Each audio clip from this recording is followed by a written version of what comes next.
Hello everyone and welcome back to my channel. कैसे हैं आप सब? उम्मीद है आप लोग अच्छे होंगे और मैं भी बिल्कुल ठीक हूँ।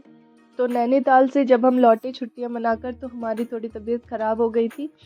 इसी वजह से मैं ब्लॉग टाइम पर डाल नहीं पा रही हूँ, क्योंकि अगर वीडियो बना भी लिया तो एडिटिंग का थोड़ा इशू रहता है। और ये है सुबह का टाइम और मैं यहाँ पर भून रही हूँ पंजीरी कहते हैं इसे। हमारे घर में कथा होनी है तो हमारे यहाँ कथा में पंजीरी और रोट ये दो चीज़ें ज़रूरी होती हैं। तो ये मैंने पंजीरी भूनकर तैयार कर ली और दूसरी तरफ मैंने रोट भी बना लिया है, क्योंकि सुबह कब 12 बज जाते हैं पता ही नहीं चलता, सूरज तो निकलता ही नहीं है। और पंडित जी के आने का टाइम है 11 बजे का। तो पंडित जी आ गए हैं अपने बिल्कुल एग्जैक्ट टाइम में, ज़रा से भी लेट नहीं हुए हैं और आके अपनी कथा की तैयारी करने लगे, क्योंकि उनको फिर आगे एक और जगह जाना है। तो कथा में बैठने से पहले मैं कुछ काम निपटा कर बैठ रही हूँ और फिर बाकी का खाना जो है वो दीदी लोग बनाएंगी। तो जितना मुझसे हो सका उतना मैं करके गई थी। और क्योंकि हमारा किचन है तो हमें पता होता है ना कहाँ पर क्या चीज़ें रखी हैं, और दीदी लोगों को इतना आइडिया नहीं होगा, क्योंकि जो तुरंत आया है, आज ही आए थे ये लोग, तो उनको इतना आइडिया नहीं होगा कहाँ पे क्या रखा है। तो मैं तैयारी करके आई थी और फिर इसके बाद हम कथा में बैठ गए।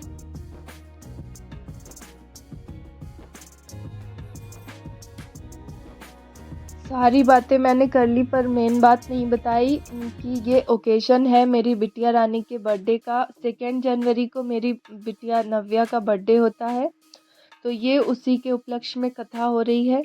तो दिन में घर में कथा और घर वालों का खाना था, तो खाना बिल्कुल सिंपल बना हुआ था, जैसा रोज़ का खाना होता है वही। और फिर रात में बाहर डिनर था, तो उसमें हस्बैंड के कुछ स्टाफ के लोग और घर के लोग भी थे। तो बस दिन में घर में कथा और सिंपल सा खाना। ये हवन सामग्री डालते हुए ना मेरी आँख में कुछ हल्का सा पड़ गया है, तो माफ़ कीजिएगा। पता नहीं क्या है पर थोड़ा सा आँख में जलन सी हो रही है आँख के ऊपर।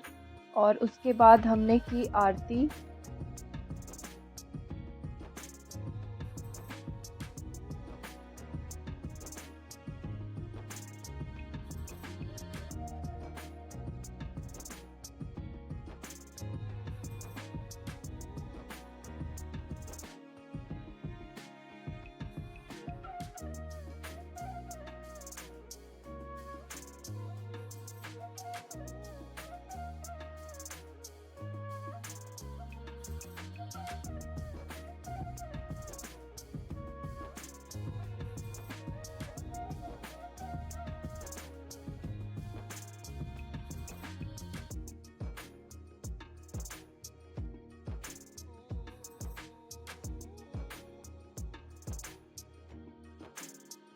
और कथा संपन्न होने के बाद हम लोगों ने पंडित जी को जो यथाउचित दान था उनका वो दिया और ये कथा हुई संपन्न। और फिर अब ये रात का वीडियो है, तो ये है चौपाल गार्डन रेस्टोरेंट।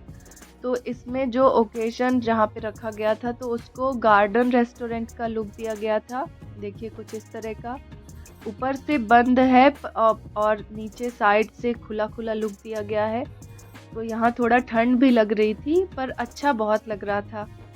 तो कुछ ऐसा है यहाँ का। और डिनर की प्रिपरेशन।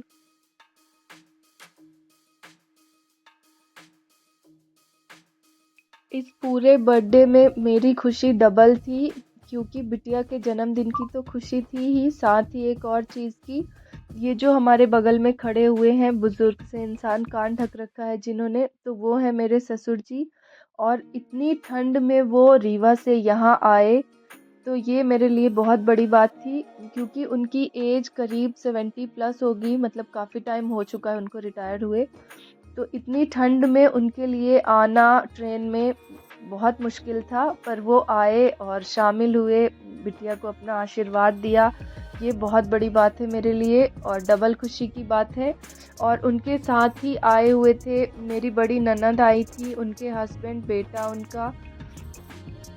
तो गांव से 4 लोग आए हुए थे और बाकी ये सारे हमारे घर के लोग। और केक कट होने के बाद सबसे पहले स्टार्टर में सब ने स्नैक्स, सूप और मोमोज़ वगैरह मतलब काफ़ी सारी चीज़ें खाई। और उसके बाद मेन कोर्स में रात का डिनर जिसको जो इच्छा थी वो खाया। तो यहाँ का मेन्यू काफ़ी अच्छा था और काफ़ी अच्छा था, सब कुछ खाना बहुत अच्छा था। और इसके बाद बच्चों ने की ढेर सारी मस्ती और फिर फोड़े ढेर सारे बैलून। तो ऐसा रहा हमारी बिटिया रानी का बर्थडे सेलिब्रेशन। अगर वीडियो अगर अच्छा लगा हो तो वीडियो को लाइक करें, शेयर करें और अगर चैनल पर नए हैं तो सब्सक्राइब करना बिल्कुल मत भूलिए।